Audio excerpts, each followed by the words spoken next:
To create animations in InDesign, you use the controls in the animation panel. So let's take a tour of those controls and see how they work. We'll start by opening the animation panel. I have it here in my workspace, but if I wanted to open it and I didn't have it in a workspace, I could also go to Window, Interactive, Animation. And I'll select this text frame on the left, and I can see by the icon in the bottom right corner that some animation has been applied to it. In the panel, I can see the animation has been given a name, Artist, and it uses the preset Fade In. I see a preview of any selected animation at the top of the panel with the butterfly logo. So when I mouse over it, it fades in. If I look in the preset menu, I can see all animation presets that come with InDesign, and there are two sublists. One at the top is simpler animations, and then there are more complex ones below. There's also a choice None at the top to remove an animation. Or I could also click on the trash can in the bottom right corner of the panel. Next, we have the event to trigger an animation. This one's set to On Rollover Self. If I click on it, I can see the different choices: On Page Load, On Page Click, On Click Self, and On Rollover Self. And there's another one that's grayed out currently, On Button Event. If I create a button to control this animation, I can select this choice. With this icon on the right, I can create a button trigger for an animation. So let's see how that works.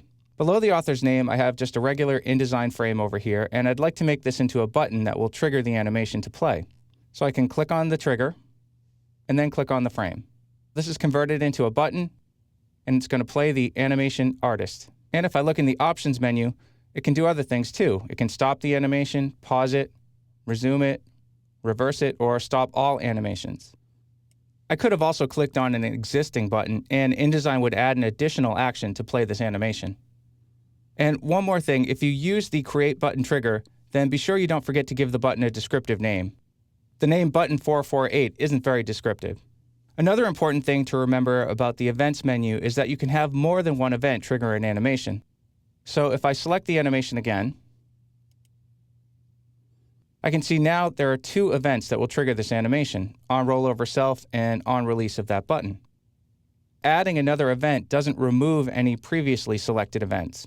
To do that, I would have to select them again from this menu. So if I wanted to remove On Rollover Self, I have to come here and deselect it. Now the only event for this animation is On Release. Now let's look at the other controls in the animation panel. Duration is how long the animation takes to complete. So in this case, it will take 1 second for the artist's name to go from invisible to fully visible. I can also control the number of times an animation plays, or I can set it to loop to play endlessly. Speed is a little deceptive. It's not really how fast the animation plays. That's controlled by the duration. Speed is really the change in speed, or easing as it's called. Many of the presets contain easing built into them, or you can turn that off by choosing None here. You can have an animation ease in, which means go slower at the start, ease out, which means slow down at the end, or both. The properties section can be shown and hidden by this little triangle here. And the first property is Animate, and the choices are From Current Appearance, To Current Appearance, and To Current Location. From Current Appearance means use the object's current appearance as the starting point for the animation. To Current Appearance means use the object's current appearance as the end point of the animation. In other words, the animation would be reverse of From Current Appearance. And To Current Location tells InDesign to use the object's current appearance as the starting point and its current location as the end point of the animation. To illustrate, let's go to the next page of this document where I have some simple objects. It's 3 identical black squares, and they've all been set to animate. So they're all going to use this preset Move Left and Grow, but the property is different for each one. So the first choice here I have From Current Appearance. I can see the motion path with the arrow pointing left. See the arrowhead on the left over here. Now I'll select the second object, and this one's set to Current Appearance. So I have that same exact motion path, the same length, but now the arrowhead is pointing towards the center of the object, so it's going to end up here. The third one has a motion path on the right, starting out over here and ending up at the center of the square. And this one uses To Current Location. Let's preview those animations. I'll open the Swift Preview panel and click. Let's see that one more time. From Current Appearance, To Current Appearance, and To Current Location. I can also help illustrate these by showing the animation proxy. So I'll select the first one, Open the animation panel, and down here there's a button to show the animation proxy. So this is a little ghosted preview of what the other end of the animation looks like. So this is where it's going to end up, large and to the left. This is where this one's going to start out large and to the left and end up here. And the third one can't show you the size that it ends up at, but it can show you where it's going to start out in terms of position. If you can understand those options, the rest of the controls are pretty straightforward. Back in the panel, I can apply a rotation to an object. I can set a reference point for where the transformations will take place. I can scale objects in either width and height, and I can constrain that or unconstrain it. I can control changes in opacity. I can fade in or fade out.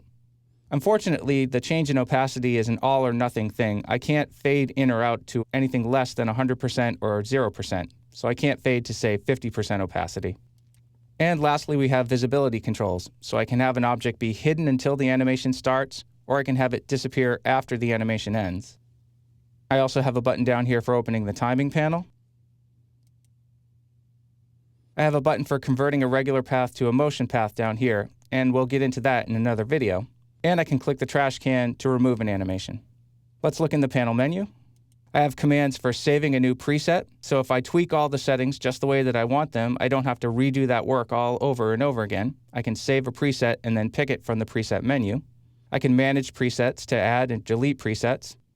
And I can also preview a selection, the entire spread, or again, if I had a path selected, I could convert it to a motion path. So there you have it, the animation panel. It might be the most fun panel to use in InDesign because it allows you to bring the objects on the page to life. You can have a lot of fun experimenting with the settings and being creative, and I encourage you to do so.